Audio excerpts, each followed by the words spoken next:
Hello, my dear friends. I hope that you're all well, and if you live in South Australia, you have managed to survive the heat wave in the last week or so. Last Sunday and the following two Sundays, so that's this coming Sunday and the one after, are some of the most interesting and challenging teachers of Jesus in Luke. It is centered around the Sermon on the Plain. Yes, you heard that right. The Sermon on the Mount in Matthew is the Sermon on the Plain in Luke, as Luke specifically says that Jesus stood on a stretch of level ground. This teaching has 3 subunits, which we will explore each week. So this video, which I'm sorry is coming a few days after Sunday, is the prophetic call of the blessings and woes. This section we might call the Beatitudes, as they are so similar to the Beatitudes of Matthew. However, there are differences in Matthew. The Beatitudes are clearly kingdom values in Matthew, but here there is no such reference point. People are simply blessed, or they are given woes. This section also differs from Matthew's account in that there are, of course, the corresponding woes to the blessings. The other obvious point in the Beatitudes, here in Luke, is that they are much harder to deal with. Blessed are the poor, here in Luke, is a very hard teaching. Matthew has a different poverty, that of spiritual poverty. The woes, coming hard on the heels of the blessings, introduce a toughness to the teaching of Jesus that's simply not there in Matthew. He is no wishy-washy prophet or teacher. His message has a very hard edge to it. The second section, which we will deal with in the second video, which I'll post very shortly after this one, has an important section on love and judgment that goes even deeper than 1 Corinthians 13 and then following.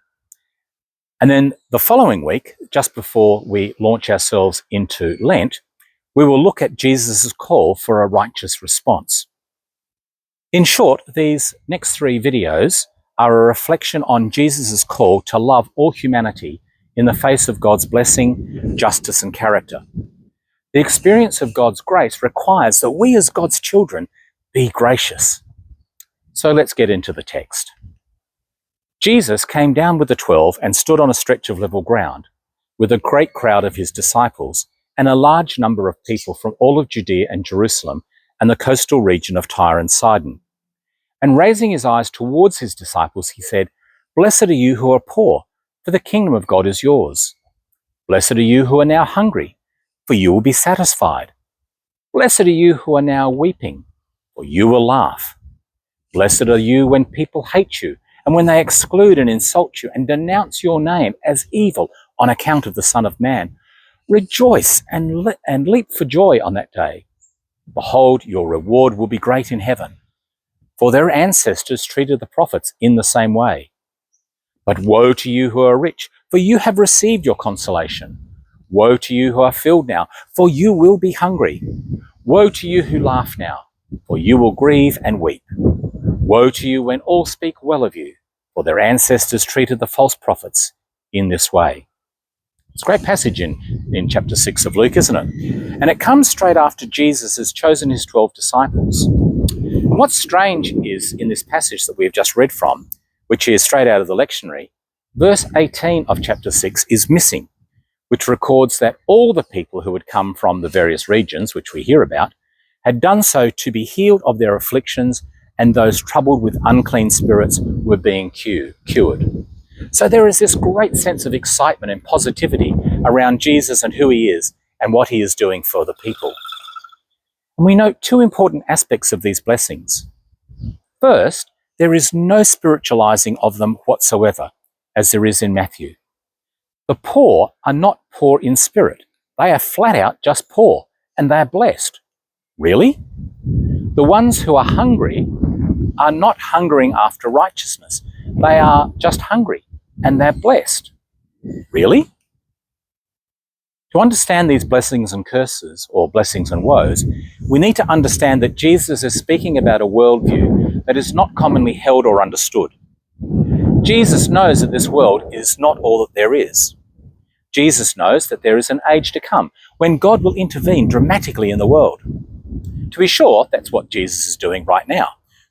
And in fact, the whole narrative that we're actually involved in is the narrative of Jesus on the road to Jerusalem, which will come to a climax when he is crucified, and then he is raised by God from the dead 3 days later.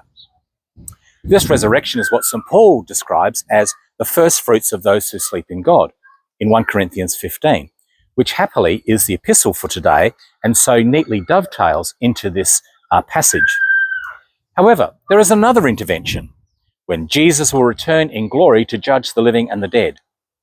This is technically known as the eschaton, or the last days. Jesus is speaking prophetically here and eschatologically in the terms of blessings and woes. The poor are blessed, for their reward will be great in the kingdom of God. The hungry are blessed, for they will be satisfied in the kingdom of God, when that kingdom is finally and for all time ushered in. However, those who are the antithesis of the blessed, that is the rich, the laughing, the filled, and those spoken well of, that is for them, they have already received their reward. When the kingdom of God arrives, those who think they'll be further blessed will find to their cost that they've already received their reward. Now, does this mean that they will not get into the kingdom of God?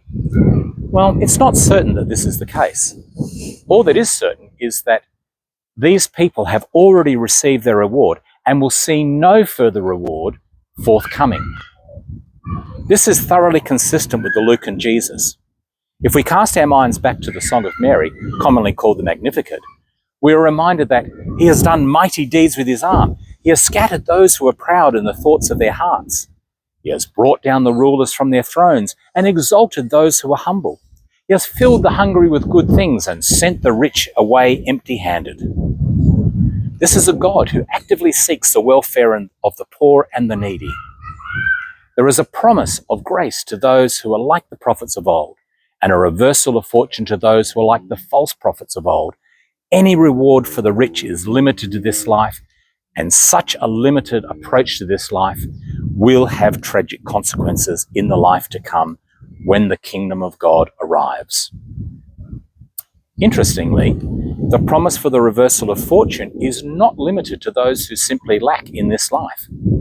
It just so happens that Jesus' message appeals to the poor, and so he pitches his message at them. However, we should be careful not to confine the promise and hope of reversal just to these limited examples. If someone approaches God in dire straits, God promises the hope of reversal. All who seek God can find blessing as God seeks to transform them. This part of Jesus' teaching is thus about hope. Whatever your situation is, when you cry out to God, this God hears your cry and promises that at the right time, your situation will be reversed. It may not happen in this life, but in the life to come, it most certainly will. And so in the meantime, continue to approach God. Don't be discouraged. Keep your eyes fixed on God, and God will overcome. The Lord be with you.